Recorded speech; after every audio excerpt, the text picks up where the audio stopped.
All right, let's get straight to it. There's something really interesting happening on the world stage right now, and it points to a much bigger story than you might think.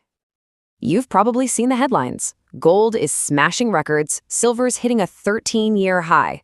So what's the deal? Is this just inflation doing its thing again? Well, it's actually not that simple. In fact, this isn't really about inflation at all. It's about something much, much deeper.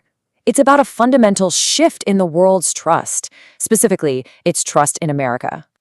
And that's the key idea we're going to unpack here. You have to see precious metals as more than just commodities to be bought and sold.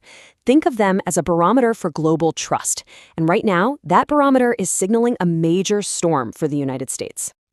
That's a huge claim, I know. So let's look at the evidence. And by the way, if you want to understand these kinds of massive shifts in the global order, now is a great time to subscribe to Geopolitics Gazette.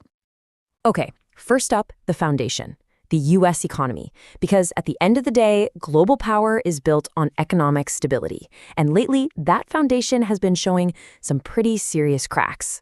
You look at the numbers, and month after month, U.S. job creation is weaker than anyone expected. Unemployment is slowly but surely ticking up. Now, it's not a full-blown crisis yet, but it's more than enough to shake confidence. People are stretched thin, and the whole economy just feels fragile. And hanging over all of this is the national debt. We are talking about $37 trillion. Just let that number sink in for a second. It's absolutely staggering. But that number alone doesn't even tell the whole story. It's when you see it as a percentage of the entire economy that it gets really alarming. The national debt is now 126% of GDP. That's not just a big number, that's a sign of a deep structural problem. All of this puts the Federal Reserve, the institution that's supposed to be a beacon of stability, in a totally impossible spot. They can't raise interest rates without tanking the economy, but any move to cut rates doesn't signal strength, it just signals weakness. Now, this economic stress starts to create these psychological shifts. This isn't just about numbers on a spreadsheet. Power is also about perception. And right now, the signals coming out of Washington are screaming insecurity. I mean, just look at the intense public pressure being put on the Fed chair. When the leader of an institution that's meant to be independent is openly called a stubborn moron and his job is threatened, it chips away at the very stability the US dollar is built on. And then you have these symbolic moves, like the talk about renaming the Department of Defense to the Department of War. Now, you might think, okay, that sounds tough. It projects strength. But here's why that's so revealing.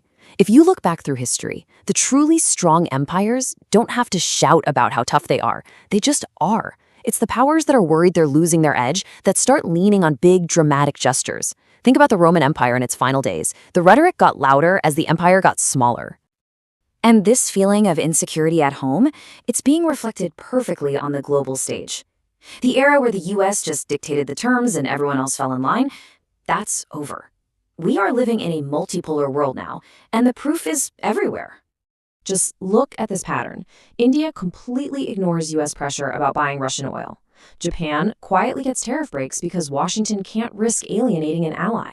China puts on a massive military parade showing off its power. And all the while, you have groups like the SCO and BRICS getting bigger and stronger, creating a world order that doesn't need to ask for Washington's permission. This is what that multipolar world looks like in action. And with every single one of these moves, the old order cracks a little more. And hey, if you want to stay ahead of these kinds of global shifts, this is a good reminder to make sure you're subscribed to Geopolitics Gazette. Okay, so let's pull all these threads together. Let's get back to where we started, those sky-high gold and silver prices. What are they actually telling us? History teaches us something really important here.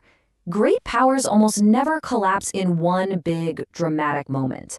It's more like an erosion, a death by 1,000 small cuts, 100 quiet concessions, and symbols you never thought you'd see. And that's exactly the picture that's been painted, isn't it? You've got weakening economic numbers, you've got critical institutions like the Fed being politicized, you've got symbols that reek of insecurity, and a world that's no longer listening to every command. Every piece fits. And this brings us right to the final point. Precious metals are like a mirror held up to an empire. And right now, that mirror is reflecting a United States that looks more fragile and more insecure than it has in decades. Investors all over the world see it, and they're running to the timeless safety of gold and silver. So remember this, a bet on gold isn't just a bet on a metal. It's a bet against an empire. And that leaves us with one last big question.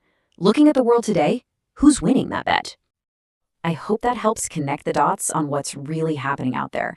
For more explainers that cut through the noise on big global topics just like this one, make sure you're subscribed to Geopolitics Gazette.